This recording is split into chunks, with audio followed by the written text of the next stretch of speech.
Hey lur, kembali lagi di channel Pendongeng Anime. Seperti biasa kali ini Mas akan menceritakan alur cerita anime Tokyo Revengers chapter 226 yang sudah rilis pada Rabu tadi. Pada chapter sebelumnya atau pada chapter 225, deklarasi peperangan dari ketiga geng terbesar di Tokyo resmi diumumkan, yang berakhir pertempuran luar biasa di acara festival Tanah Bata ini. Namun di sini Maiki sama sekali belum menunjukkan pergerakannya dan lebih mempercayakan semuanya kepada Sanju Haruchio dan anggota Kanto Manji lainnya. Sedangkan Terranossauro berhasil menangkap Akashi yang kala itu tengah diliputi amarah. Beruntung di saat itu Wakasa dan Benkei sigap dan datang tepat waktu untuk menyelamatkan Akashi. Di sisi lain Takemichi diminta Wakasa untuk menjaga Senju yang dilarang keras terlibat di dalam pertempuran antara ketiga geng penguasa Tokyo kali ini. Dan kira-kira bagaimana pertempuran yang terjadi selanjutnya? Oh iya, sebelum kita masuk ke dalam pembahasannya, alangkah baiknya sedulur semua subscribe channel ini dan aktifkan juga lonceng notifikasinya agar kalian tidak ketinggalan video-video terbaru dari Pendongeng Anime.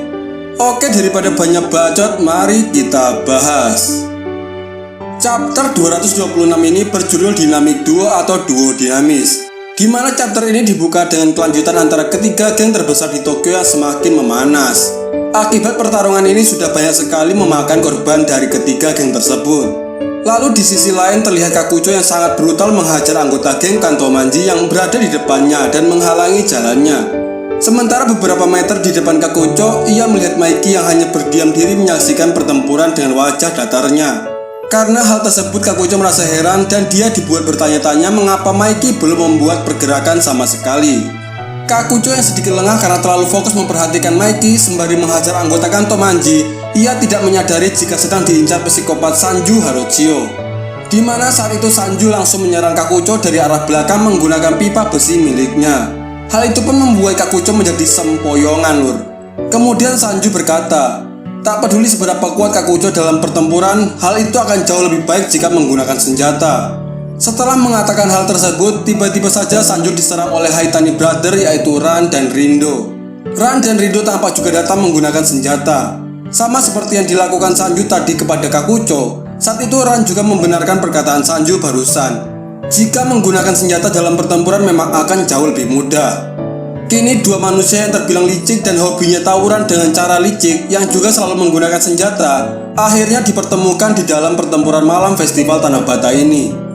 Adegan beralih ke Mochi yang tengah menghajar puluhan anggota geng Kanto Manji dengan sangat brutal seorang diri sembari berteriak, "Ada apa dengan Kanto Manji?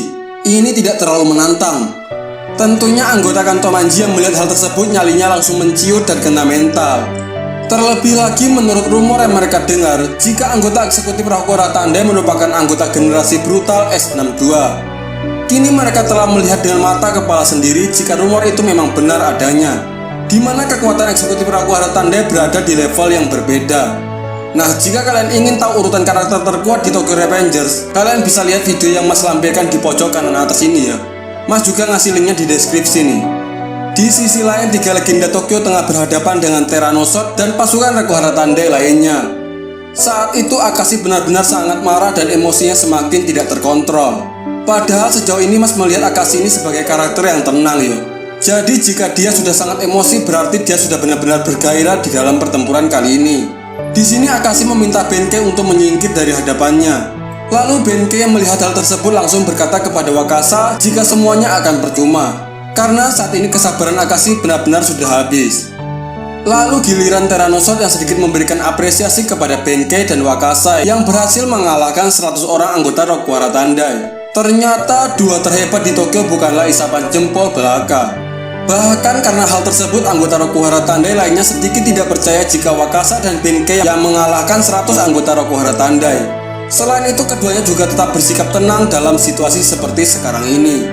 Di lain sisi, Senju dan Takemichi hanya menyaksikan kehebatan dua terhebat itu dari jarak yang lumayan jauh.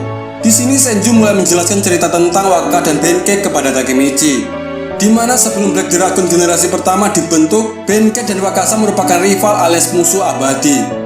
Bahkan mereka lah yang membagi daerah Kanto menjadi dua bagian, yaitu Kanto bagian barat dan Kanto bagian timur, di mana bagian Kanto sebelah barat dikuasai oleh Ragnarok yang berjumlah 600 orang dan menguasai wilayah geng terbesar.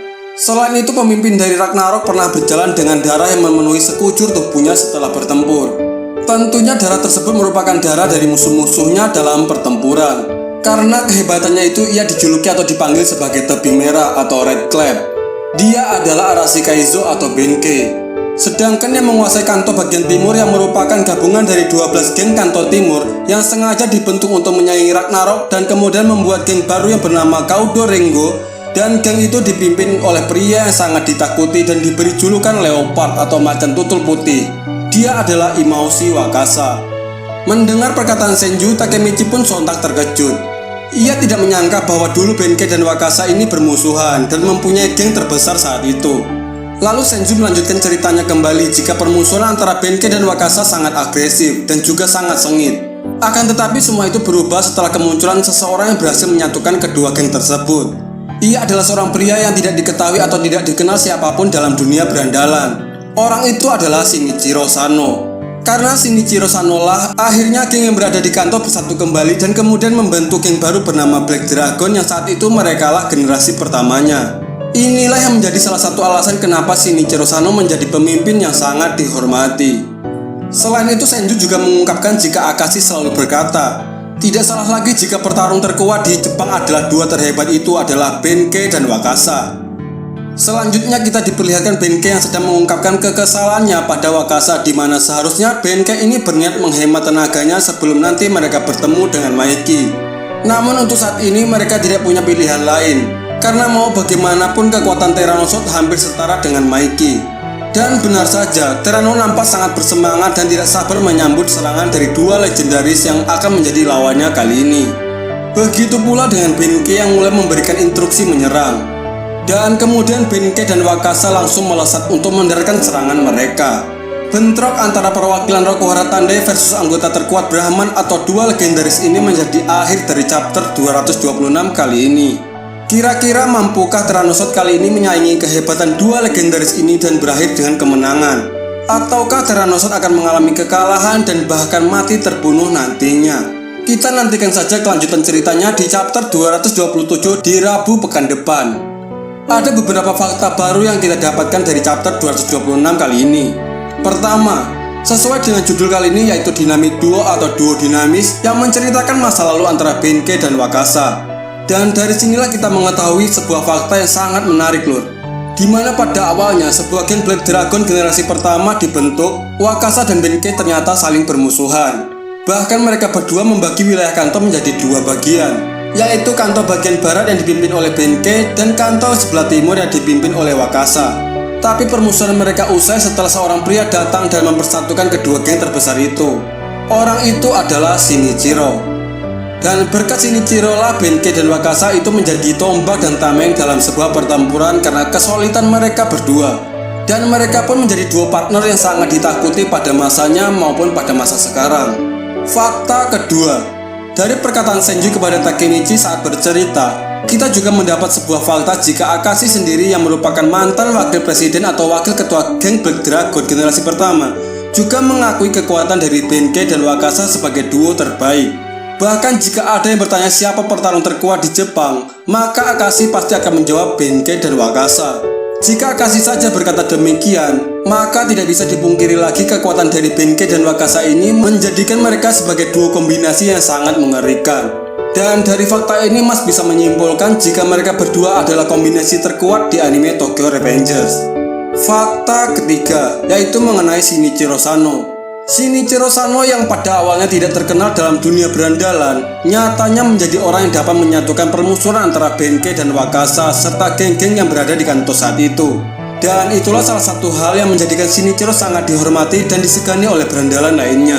Meskipun Shinichiro tidak mahir dalam urusan pertarungan, tapi karisma pemimpin sangat melekat kepadanya, dan hal itu juga lah yang membuat Black Dragon generasi pertama berjaya pada masanya. Fakta keempat, pertempuran di festival Tanah Bata ini banyak sekali menampilkan kejutan-kejutan yang selalu membangkitkan jiwa barbar dalam diri kita ya. Selain pertempuran antara Tyrannosaurus melawan duo legendaris ini, juga ada pertempuran yang tak kalah menarik untuk kita nantikan, yaitu melihat aksi dari Sanzu Haruchio. Di mana dalam pertempuran antara ketiga geng terbesar Tokyo ini, akhirnya mempertemukan Sanju Haruchio dan Haitani Brother atau Haitani Ran. Dan hal ini akan menjadikan pertarungan ini semakin menarik untuk kita nantikan. Keduanya hampir memiliki kesamaan nih lur, yaitu sama-sama suka bertarung menggunakan senjata dan seringkali menggunakan cara curang dalam setiap pertempurannya. Selain itu, masih ada Kakucho dan Rindo yang juga siap menjadi rival Sanju Haruchio. Akankah ada pertempuran psikopat dari Kanto Manji versus 3 eksekutif Rokuhara Tandai? Mungkinkah Koko akan ikut turun tangan membantu Sanju? Kita nantikan saja jawabannya pada chapter 227 Rabu depan. Dan begitulah alur cerita Tokyo Revengers chapter 226 kali ini. Semoga bisa mengobati kerinduan dan rasa penasaran kalian terhadap cerita Tokyo Revengers. Jika kalian penasaran, di video selanjutnya Mas akan mengulik kisah antara Benkei dan Wakasa ini yo. Jadi nantikan saja video-video terbaru dari pendongeng anime. Jika kalian tidak ingin ketinggalan video-video menarik dari Tokyo Revengers, kalian bisa berlangganan di channel ini dengan cara subscribe dan aktifkan lonceng notifikasinya. Dan terima kasih bagi kalian yang sudah menonton video ini sampai selesai. Salam baku hantam, bye-bye.